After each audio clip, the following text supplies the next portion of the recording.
that going to work? Can you hear me? Yep, good. It's always dangerous being the last speaker. You don't know if you're going to be speaking to yourself or what's going to happen. Thank you all for hanging around today. My name is Allan and I'm working with New Zealand Sovereignty Group who have put this event on, and with Right Minds New Zealand Group. I appreciate having our politicians here today, Leighton and David from New Conservative, Dolph from One New Zealand. All of the other political parties were invited to present speakers today. None of them responded. I followed up personally with calls to the local and leaders of each party, and they're obviously not here today. This rally, as you're aware, is to discuss the UN Global Compact on Migration, and we want to bring it back to the forefront of public debate. For those who would like to meet and talk further, we're gathering at the Rock Pool on number 8 Hereford Street, just around the road here, after this meeting. Please put your name, email and other contact details on the sheet of paper there. Caleb, where are you, bud? Caleb's handing around if you want to form community and keep in touch with what we're doing here in Christchurch. There's also an email on the little leaflet that kids have been handing out called rightthing@protonmail.com. That's the email address to link up with Right Minds New Zealand. Now, if you're a New Zealander, I'm speaking to you today. Now, I realise, forgive me, I'm preaching to the choir. I understand that. So, apologies in advance if you've already got what I'm sharing today. But I'm going to share it anyway. If you're a New Zealander, I'm speaking to you. My call over this nation is for the good people of New Zealand to wake up. Our goal here today is to shed light on the UN Global Migration Compact and bring that to the forefront of public discussion, to connect with like-minded people, that's you guys, and to build community, not just for this topic, but to work together under the New Zealand Sovereignty Group mission statement, which you can find on the website, on the Facebook page, to build a better New Zealand for everybody. This issue, the UN Global Compact on Migration, is the tip of a very large iceberg. As you have heard already today, there are many serious existential threats to our nation and our sovereignty tied up with this action of our Labour-led government. Let alone the underhanded methods of our Labour-led government have used to slip this under the public radar, supported, of course, by a complicit mainstream media. Winston Peters and the New Zealand First Party have gone back on a lifetime of policy and betrayed New Zealanders. It's not out of the way to call this action treason.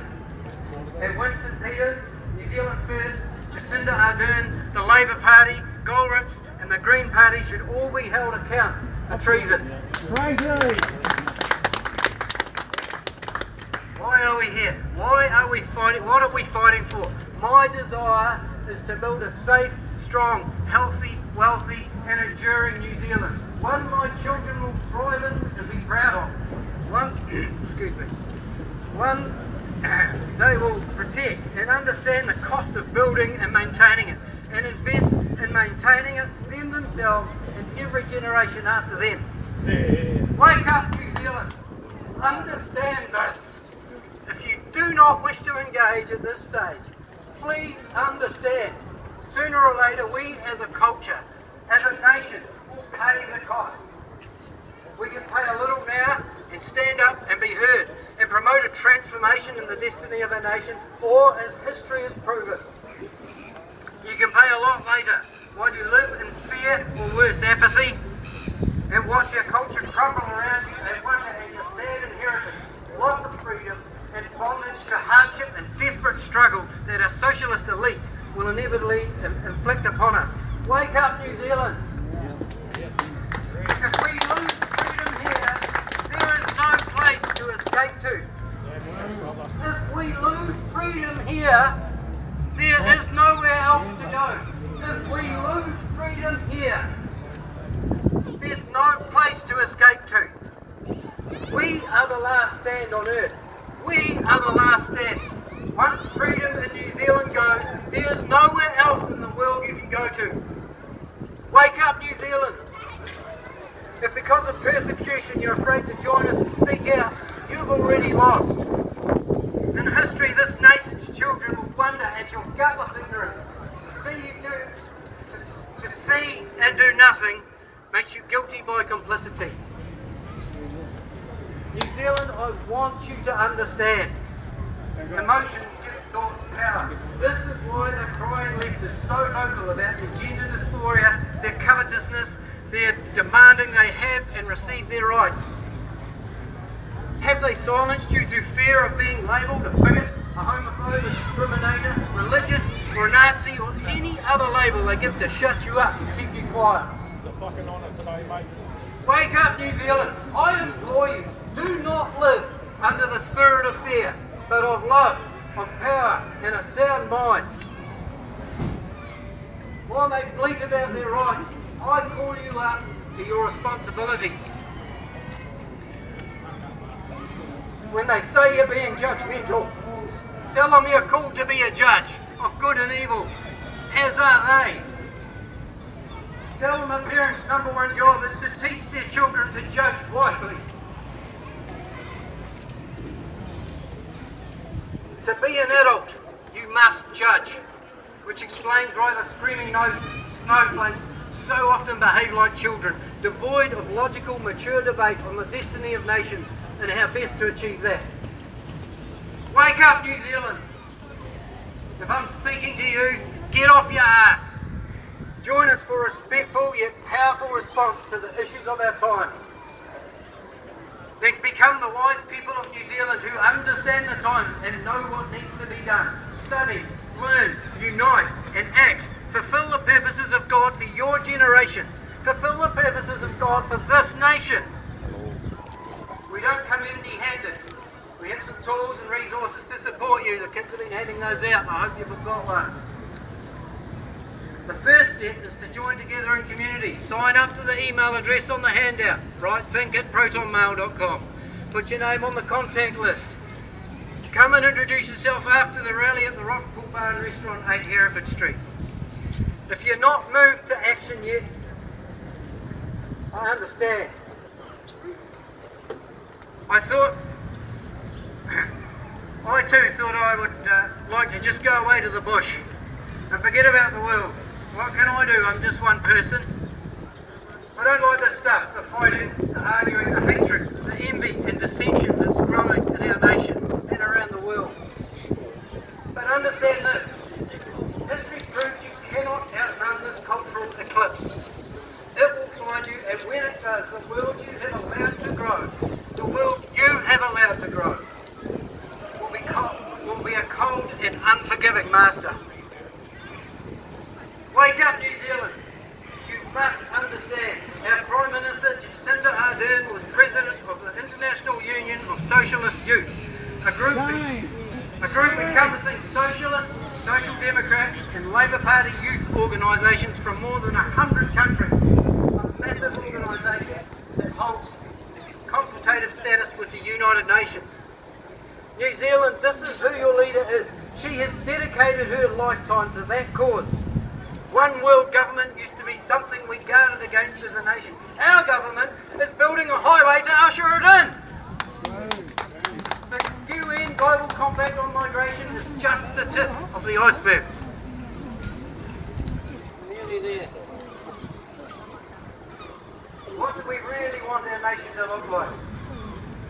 What New Zealand used to look like. When I was a lad, my parents used to put cash, money in milk bottles and sit it out at the front gate, and no one stole that. We used to play on the streets with our neighbours till it got dark, and there was no issue around security. There used to be no national debt in New Zealand. There used to be no one on social welfare, and there used to be 100% employment. Communities cared for one another, and families were closer and looked after their own. I have a dream. I have a dream that we not only return to the quality of life that I just described, but that we develop an even better culture than that. How do we do that? I have a dream. I dream a phrase that I hope will resonate through this land, a phrase that carries with it the hopes of future generations. The phrase is principle-based government. Principle-based government, where the political parties not only have clear principles their policies are based on, but that those principles are proven to historically work. Let me ask you, do we set policy because that's what people want, or do we set policy because it's based on proven principles? Is your goal to be empowered at any cost? I speak to you politicians here today. Is your goal to be empowered at any cost, like the turncoat, Winston Peters? Or will you stand behind your principles regardless of the consequences, because they are what will build a safe, strong, healthy, wealthy and enduring New Zealand? Many a politician has soiled their bedclothes in the name of personal ambition over the principle of what's best for the nation, which raises the next question: what is best?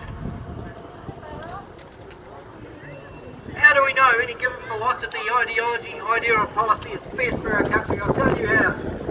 By declaring the timeless principles those policies are based on, demonstrating through history how the principles work successfully, and the contemporary application of that. And there's a fourth important one: the policies that oppose that and why they don't work. I suggest if National had done that at the last election, they would have easily won, but they've missed the point.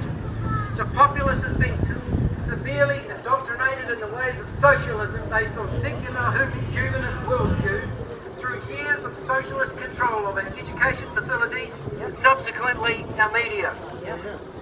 That's how we got in this mess. What's needed is a massive re-education program. The battle for 2020 will be the fiercest we have probably ever seen. Make no mistake, the lustful left will bend over for all the easy, mindless votes and will gladly mass import ardent migrants who will gladly support the benevolent Jacinda Church. Watch as you see migrant communities seeded into conservative-held electorates to forever change the political balance of this country.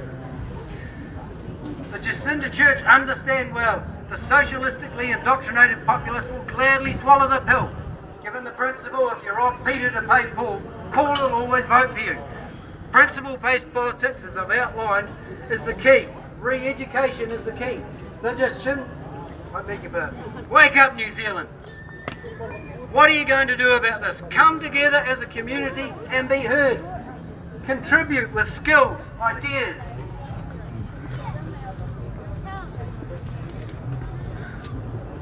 Finance and whatever you have to contribute.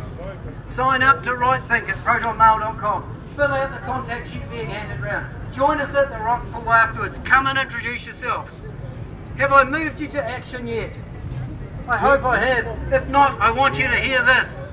New Zealanders, wake up. This has happened on your watch. If you are over 40 years old, and most of you are, you've allowed this to happen. You're part of the problem. You have lived in the blessing that our national anthem decrees over this nation. Give us plenty. Give us peace. You have lived in a time of plenty and you've lived in a time of peace. You have worked hard and prospered, but you've not sown back into the culture and that provided that plenty and that peace. And now that plenty and that peace is fleeing from you like air out of a balloon. It's your fault. Now do something about it. Thank you very much.